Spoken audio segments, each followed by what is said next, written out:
नमस्कार दोस्तों। एक बार फिर से हम हाजिर हैं आप सबके सामने। और आज हम सीखेंगे कि कैसे हम बैंक ऑफ इंडिया के मोबाइल ऐप को इंस्टॉल कर सकते हैं। बैंक ऑफ इंडिया के मोबाइल ऐप को इंस्टॉल करने के लिए हमारे पास दो साधन हैं, हम दो तरीके से इसको इंस्टॉल कर सकते हैं। एक ये सपोर्ट करता है एंड्रॉयड को और दूसरा ये आईओएस को सपोर्ट करता है। क्योंकि हमारे देश के अंदर ज़्यादातर लोगों के पास एंड्रॉयड फ़ोन है और मेरे पास भी एंड्रॉयड फ़ोन ही है, इसलिए मैं आपको इसे इंस्टॉल करना सिखाऊंगा एंड्रॉयड फ़ोन के ऊपर। जैसा कि हम एंड्रॉयड फ़ोन पे इसे इंस्टॉल करेंगे, इसी तरीके से आप एप्पल के ऐप स्टोर पे जाकर इसे इंस्टॉल कर सकते हैं और इस्तेमाल कर सकते हैं। आपको ये step by step process use करना है। इंस्टॉल करने के लिए आपको प्ले स्टोर ओपन करना है। क्लिक करते हैं प्ले स्टोर पर। प्ले स्टोर पर क्लिक करने के बाद हमें सर्च में जाना है और BOI मोबाइल टाइप करना है। देखिए, BOI मोबाइल टाइप करने के बाद जो सबसे पहला आइकन आ रहा है BOI मोबाइल लिखा हुआ है, इस पर क्लिक कर देना है। ये BOI मोबाइल ऐप है, 18 MB का ऐप है मात्र, जिसे आपको इंस्टॉल करना है। चलिए इंस्टॉल पे क्लिक कर देते हैं। ये इंस्टॉलेशन शुरू हो गया है।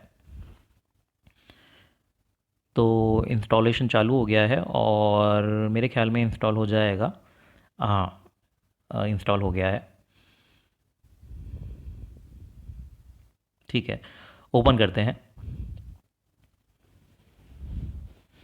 तो ओपन करने के बाद कुछ इस तरीके का इंटरफेस आपको दिखाई देगा।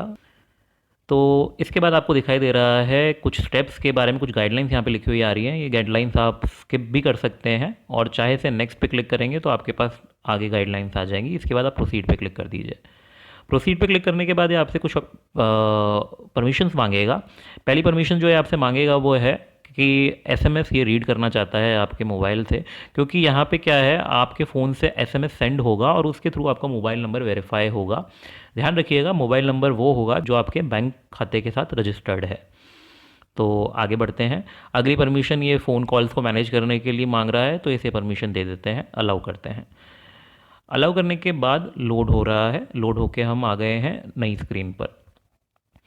यहाँ पर हमारे पास दो सिम हैं क्योंकि हमारे फ़ोन के अंदर, तो ये दोनों सिम बता रहा है, BSNL और जियो। अब आपको करना ये है कि जो नंबर आपके बैंक खाते में रजिस्टर्ड है वो नंबर यहाँ पे सेलेक्ट करना है और सेंड पर क्लिक कर देना है। सेंड पर जब आप क्लिक करेंगे तो ये एसएमएस सेंड करने लगेगा। एसएमएस सेंड यहाँ पे हो गया है, आप देख सकते हैं 1 रुपये 20 पैसे मेरे कट गए हैं। और ये लोडिंग स्टार्ट हो गई है। अभी कर कुछ नहीं रहा है, आपके रजिस्टर्ड मोबाइल नंबर को वेरीफाई कर रहा है अपना डेटाबेस के साथ और देख रहा है कि क्या इस मोबाइल नंबर के साथ कोई अकाउंट नंबर कनेक्टेड है। बिल्कुल है, यहाँ पे मोबाइल नंबर कन्फर्मेशन का मैसेज हमारे पास आ गया है। चलिए प्रोसीड पे क्लिक कर देते हैं। ओके, प्रोसीड पे क्लिक करने के बाद यहाँ पे 20% प्रोफाइल कंप्लीटेड लिखा हुआ आ रहा है ऊपर और यूज़र रजिस्ट्रेशन प्रोसेस का पेज हमारे सामने खुल गया है। अब यूज़र रजिस्ट्रेशन प्रोसेस में यहाँ पे लिखा हुआ आ रहा है यूज़र आईडी। यूज़र आईडी में आपको यूज़र आईडी डालना नहीं है, ये ध्यान रखें। यूज़र आईडी आपको क्रिएट करना है यहाँ पे। तो यूज़र आईडी क्रिएट करने से पहले ये जानना ज़रूरी है कि कैसे यूज़र आईडी क्रिएट की जाए। तो उसके लिए नीचे यूज़र आईडी इंस्ट्रक्शंस का ऑप्शन आ रहा है, इस आई पे क्लिक करके देखते हैं कि क्या क्या हमारे सामने इंस्ट्रक्शंस हैं। अब इंस्ट्रक्शन ये हैं, आपको ये एक तो अल्फ़ा न्यूमेरिकल कैरेक्टर्स ही यूज़ करने हैं और इसके अलावा स्पेशल कैरेक्टर्स अलाउ नहीं है। कॉन्जिक्यूटिव अल्फ़ाबेट नहीं होने चाहिए। कोई भी आपके पास नंबर कॉन्जिक्यूटिव नहीं होने चाहिए, जैसे कि 111 222 333। और इस तरीके से भी नहीं हो सकता जैसे आप डालें 1 2 3 4 5 6 7 8 9। मिनिमम लेंथ 6 होनी चाहिए, मैक्सिमम लेंथ 12 होनी चाहिए। अब आप सोच रहे होंगे कि पासवर्ड है या यूज़र आईडी है। एक्चुअल में ये सब चीज़ें बेसिकली सिक्योरिटी के पर प्रोस्पेक्टिव से की जाती हैं, जिससे कि आपका यूज़र आईडी एक सिक्योर यूज़र आईडी क्रिएट हो पाए। ठीक है, चलिए ट्राई करते हैं एक यूज़र आईडी क्रिएट करने के लिए। तो मैं मेरा यूज़र आईडी यहाँ पे क्रिएट कर रहा हूँ, कोशिश करता हूँ कि क्रिएट हो जाए। ये मैंने एक यूज़र आईडी डाला है, चेक अवेलेबिलिटी क्लिक करता हूँ। ओके, तो ये कह रहा है कि ये यूज़र आईडी ऑलरेडी एग्जिस्ट कर रहा है और ये मेरे को एक नया यूज़र आईडी देना चाहता है। तो ठीक है, कोई दिक्कत नहीं है, एक नया यूज़र आईडी चूज़ कर लेते हैं। यहाँ से हमने यूज़र आईडी चूज़ कर लिया है। अब अगला जो ऑप्शन आ रहा है, यहाँ पे आपको लॉगिन पिन एंटर करना है। हम लॉगिन पिन सेट कर लेते हैं। लॉगिन पिन सेट करने के लिए भी नीचे कुछ इंस्ट्रक्शंस दिए हुए हैं, इंस्ट्रक्शंस पढ़ लेते हैं पहले। या सबसे पहले जो इंस्ट्रक्शन दिया हुआ है उसमें लिखा हुआ है कि आपको 6 डिजिट का लॉगिन पिन सेट करना है। लॉगिन पिन बेसिकली जैसे एटीएम का पिन आप सेट करते हैं, बिल्कुल वैसा ही एक प्रोसेस है।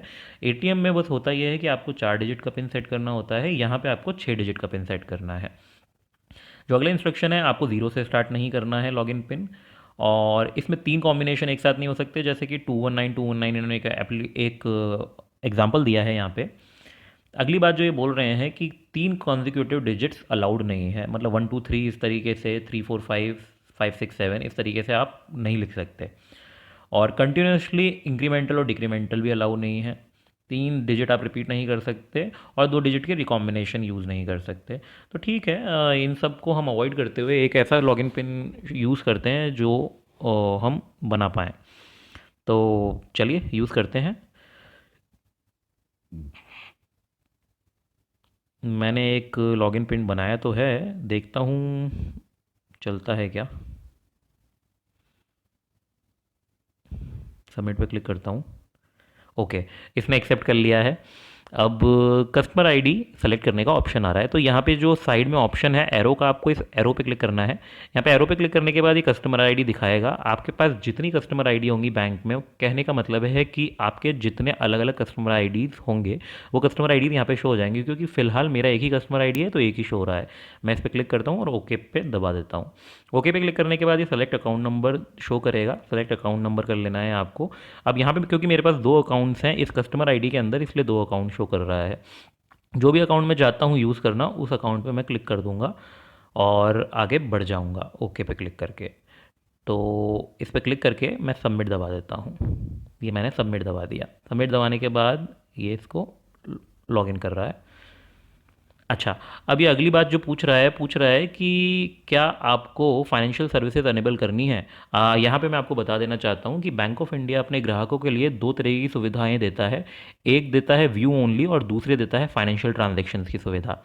व्यू ओनली में आप केवल अपनी पासबुक देख पाएंगे और ये देख पाएंगे कि आपने डे टू डे क्या ट्रांजैक्शंस करे हैं, क्या आपके अकाउंट के अंदर गतिविधियाँ हुई हैं। जबकि अगर आप फाइनेंशियल सर्विसेज या फाइनेंशियल ट्रांजैक्शंस को चूज़ करते हैं तो उस केस के अंदर आप पैसे का लेन देन, मतलब पैसे का ट्रांसफ़र कर सकते हैं। आपका पैसा आप NEFT, RTGS या IMPS के माध्यम से दूसरी जगहों पर भेज सकते हैं और अपने बैंक ऑफ इंडिया के खाते में भी पैसा ट्रांसफ़र कर सकते हैं। और इसके अलावा दूसरे कार्य भी कर सकते हैं फाइनेंशियल ट्रांजैक्शन अनेबल करने के बाद। तो फ़िलहाल के लिए मैं इस पे नॉट नाउ पे क्लिक कर देता हूँ, क्योंकि ये फाइनेंशियल ट्रांजैक्शन कैसे अनेबल करते हैं मैं आपको बाद में बताऊँगा अगले वीडियो के अंदर, क्योंकि ये भी एक अलग प्रोसेस है। तो चलिए नॉट नाउ पे क्लिक कर देते हैं। नॉट नाउ पे मैंने क्लिक कर दिया। नॉट नाउ पे क्लिक करने के बाद कॉन्ग्रेचुलेशन लिखा हुआ आ गया है, 100% कम्प्लीटेड है और हमारी मोबाइल बैंकिंग कंप्लीट हो गई है। ठीक है, चलिए लॉगिन टू एम बैंकिंग पे क्लिक करते हैं। लॉगिन टू एम बैंकिंग पे हम गए। यहाँ पे हमसे मांग रहा है mobile number, user ID, customer ID. तो कहने का मतलब ये है कि आप अपनी कस्टमर आईडी, यूज़र आईडी या मोबाइल नंबर में से कुछ भी डाल सकते हैं। मोबाइल नंबर यहाँ पे हम एंटर कर देते हैं। ये मेरा मोबाइल नंबर मैं एंटर कर रहा हूँ और इसके बाद ये हमसे पिन मांग रहा है। जो पिन हमने उस समय सेट किया था वो पिन हमको यहाँ पे डालना है। तो चलिए पिन भी डाल देते हैं और लॉगिन पे क्लिक करते हैं। वैलिडेटिंग कर रहा है और वैलिडेटिंग करने के बाद फैचिंग डेटा लिखा हुआ आ रहा है।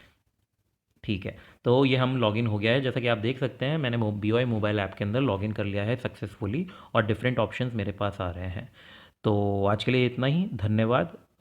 आशा करता हूँ कि ये वीडियो आपके लिए हेल्पफुल और सहायताप्रद रहा होगा। अगर कोई भी परेशानी आपको आती है, किसी भी तरह की समस्या आती है तो नीचे कमेंट में मुझे ज़रूर बताएं। मैं पूरी कोशिश करूँगा कि आपके समस्याओं का समाधान करूँ।